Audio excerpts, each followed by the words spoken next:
Breaking news Tirumala శ్రీవారి లడ్డూ ప్రసాదంలో కల్తీ నెయ్యి వినియోగించారన్న ఆరోపణలపై దర్యాప్తు చేపట్టిన సిబిఐ తన నివేదికలో సంచలన విషయాలు బయటపెట్టింది. తిరుమల శ్రీవారి లడ్డూ ప్రసాదంలో వినియోగించిన నెయ్యిలో యానిమల్ ఫ్యాట్ కలిపారన్న ఆరోపణలపై దర్యాప్తు చేపట్టిన సిబిఐ సిట్ సంచలన విషయాలు బయటపెట్టింది. టీటీడీకి సరఫరా చేసిన నెయ్యిలో జంతువుల కొవ్వు కలవలేదని సిబిఐ స్పష్టంగా నిర్ధారించింది. లడ్డూ నెయ్యి నాణ్యతపై వచ్చిన ఆరోపణల నేపథ్యంలో సిబిఐ మరింత లోతైన విచారణ చేపట్టింది. ఈ క్రమంలో గుజరాత్లోని నేషనల్ డైరీ డెవలప్మెంట్ బోర్డు ద్వారా నెయ్యి నమూనాలను మరోసారి పరీక్షించింది. ఈ పరీక్షల్లో నెయ్యిలో ఎలాంటి జంతు కొవ్వు ఆనవాళ్లు లేవని ఎన్డీడీబీ రిపోర్ట్ ఇచ్చింది. సిబిఐ 2025 జనవరి 8న ఎన్డీడీబీకి లేఖ రాసి గతంలో సేకరించిన నెయ్యి శాంపిల్స్ ను పరీక్షించాలని కోరింది. అందుకు అనుగుణంగా పరీక్షలు నిర్వహించిన ఎన్డీడీబీ 2025 మార్చి 27న తన నివేదికను సిబిఐకి అందజేసింది. ఆ నివేదికలో నెయ్యిలో జంతు కొవ్వు కలిపినట్లు ఎలాంటి ఆధారాలు లేవని స్పష్టం చేసింది. ఈ నివేదికతో తిరుమల లడ్డూ నెయ్యిపై వచ్చిన కల్తీ ఆరోపణలకు సిబిఐ స్పష్టమైన ముగింపు పలికింది. భక్తుల్లో నెలకొన్న సందేహాలకు కూడా ఈ దర్యాప్తు నివేదికలో స్పష్టత వచ్చినట్లు అధికారులు చెబుతున్నారు.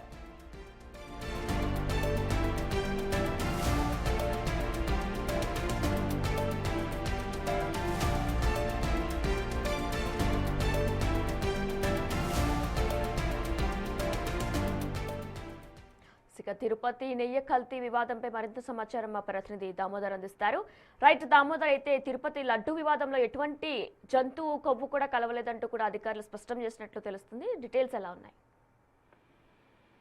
వినయనాథ్ టీటీడీ 2019 నుంచి 24 వరకు ఉపయోగించిన నెయ్యి కల్తీ జరిగినట్లు, అంటే రసాయనాలతో కల్తీ జరిగినట్లు ఏదైతే సిబిఐ సుప్రీంకోర్టు ఏర్పాటు చేసిన సిట్ తన నివేదికను ఏదైతే తుది ఛార్జ్ షీట్ ను దాఖలు చేసింది. ఇందులో భాగంగా పూర్తి స్థాయిలో జంతు అవశేషాల పైన పూర్తిగా స్పష్టత లేదంటూ కూడా ఎన్డీబీ ఇచ్చిన రిపోర్ట్ లో తెలుస్తుంది. అయితే దీనికి సంబంధించి పూర్తి స్థాయి ఛార్జ్ షీట్ లో 36 మంది నిందితులను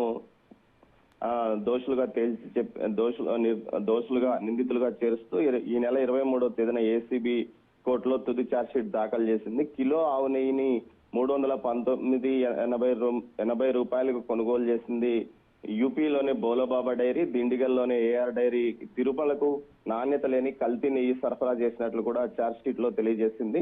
ఛార్జ్ షీట్ లో 2020 జనవరిలో ప్రొఫెషనల్ కమిటీలో టీటీడీ బోర్డు ఏర్పాటు చేసి నిబంధనలను సడలించి కల్తీ నెయ్యికి రాచమార్గాన్ని ఏర్పాటు చేసింది. అదేవిధంగా డైరీ నిర్వహణ అనుభవం 3 ఏళ్ల నుంచి ఏడాది కుదింపు, రోజుకు ఆవు పాలు సేకరణలో సామర్థ్యాన్ని తగ్గింపు, ఈ విధంగా నిబంధనలను పూర్తి స్థాయిలో తగ్గించడం వల్ల అర్హత లేని వారంతా టెండర్ దాఖలు చేయడం కూడా జరిగిందంటూ కూడా ఛార్జ్ షీట్ లో దాఖలు చేసింది. మొత్తం ఏదైతే ఈ కేసుకు సంబంధించి బోలోబాబా డైరీ సంస్థ డైరెక్టర్లు పోమిల్ జైన్, విపుల్ జైన్, సారికా జైన్, పూనం జైన్లు 2019 నుంచి 24 మధ్య టీటీడీకి నెయ్యి సరఫరాలో కుట్రకు పాల్పడినట్లు కూడా సిట్ ఏదైతే ఛార్జ్ షీట్ లో దాఖలు చేసింది. ఇందులో టీటీడీ అధికారులు ఇతర డైరీ సంస్థలతో కలిసి కల్తీ నెయ్యి తయారు చేసి కంపెనీ ఏదైతే టీటీడీకి సరఫరా చేసింది 230 కోట్ల రూపాయల మేర ఏదైతే టీటీడీకి సంబంధించిన నిధులను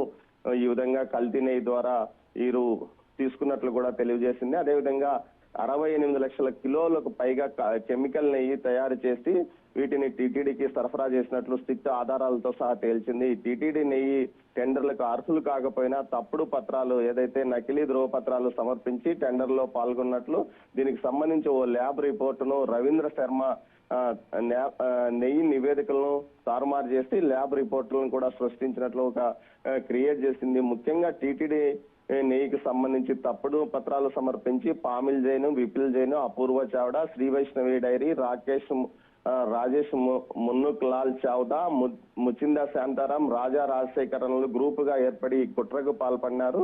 బోలోబాబా డైరెక్టర్లైన ఏదైతే 4 జైన్లు అజయ్ కుమార్, సుగంధూర్, మహేష్ రోహిరో రసాయనాలతో పాటు refined palm oil, colonel oil, palm oil ను కొబ్బరి నూనెగా చూపుతూ తప్పుడు ఇన్వాయిస్లు సృష్టించి రికార్డులు సృష్టించారని కూడా చేస్తుంది. అంతేకాకుండా టీటీడీ ఏదైతే ప్లాంట్లు తనిఖీలు చేసిన తర్వాతనే పూర్తి స్థాయిలో అటు నెయ్యి కొనుగోలు చేస్తుంది. టీటీడీ ప్లాంట్ తనిఖీ సభ్యులుగా ఉన్న వివిధ ప్రతిష్టాత్మక సంస్థలకు సంబంధించిన సైంటిస్టులు కూడా లంచాలు తీసుకొని దానికి ఓకే చేశారు. దీనివల్ల 235 కోట్ల మేర టీటీడీకి నష్టం కలిగించడమే కాకుండా కోట్లాది మంది భక్తుల మనోభావాలు దెబ్బతీసే విధంగా ఛార్జ్షీట్ దెబ్బతీశారని కూడా ఛార్జ్షీట్ లో పేర్కొంది.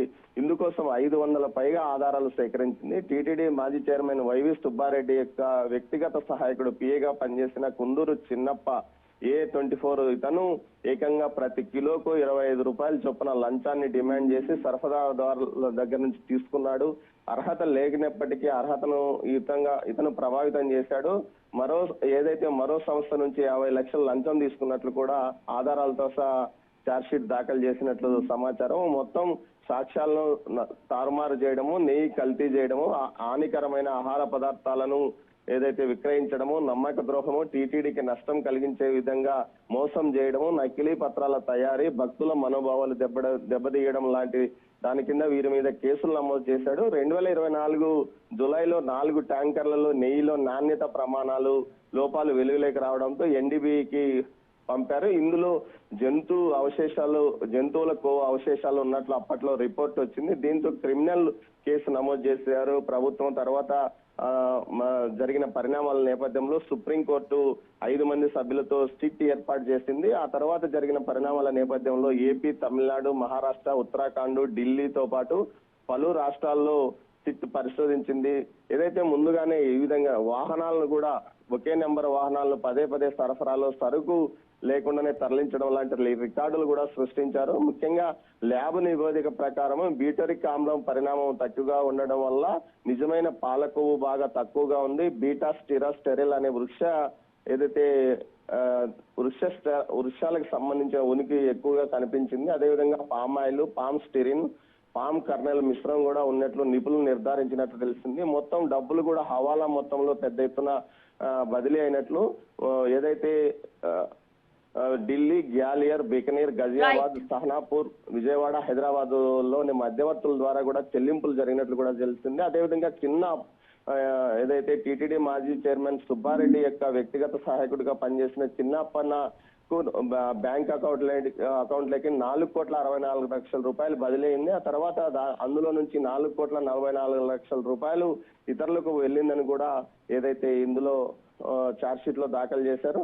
ఏదైతే ప్రతి ట్యాంకర్ నెయ్యికి కమిషన్ తీసుకున్నారు. దీంతో పాటు ప్రొక్యూర్మెంట్, ఇంజనీరింగ్, టెక్నికల్ విభాగాల సిబ్బంది కూడా ఇందులో భాగస్వాములుగా ఉన్నారని కూడా ఛార్జ్షీట్ లో దాఖలు చేశారు. నిందితుల మధ్య సంభాషణలు, చాటింగ్ తదితర అంశాలను ఏదైతే ఫోరెన్సిక్ ల్యాబ్ వెలికి తీసింది. మొత్తం మీద 500 ఆధారాలతో ఛార్జ్షీట్ దాఖలు చేసిన పరిస్థితి. దీంతో పాటు ఈ కేసుకు సంబంధించి 3 అప్రూవర్ గా మారినట్టు తెలిసింది. ఎవరైతే టెక్నికల్ గా బయట నుంచి సపోర్ట్ చేసి టెస్టింగ్ కోసం ప్లాంట్ తనిఖీ సభ్యులుగా ఉన్న ఒక సైంటిస్ట్ తో పాటు ల్యాబ్ రిపోర్ట్లను తారుమారు చేసిన వ్యక్తితో పాటు అదేవిధంగా ఏదైతే టీటీడీ ఉద్యోగి ఒకరు, మొత్తం 3 ఈ విధంగా అప్రూవర్ గా మారడం వల్ల పూర్తి స్థాయిలో ఈ కేసును తుది దశ వరకు తీసుకొచ్చినట్టు తెలుస్తుంది. అయితే జంతు కొవ్వు కలిసిందా లేదా అన్న పరిణామంలో కొంత స్థాయిలో జంతువుల యొక్క అవశేషాలు ఉన్నాయి అన్నట్లు అప్పట్లో సమాచారం వచ్చింది. దానికి సంబంధించి పూర్తిగా ఇంకా ఛార్జ్షీట్ లోనే పూర్తి స్థాయిలో అటు బయటికి ఆధారాలు వచ్చిన తర్వాతనే పూర్తి స్థాయిలో అసలు విషయాలు బయటకు వచ్చే అవకాశం ఉంది. వినయన. Right Damodar, thanks for the details.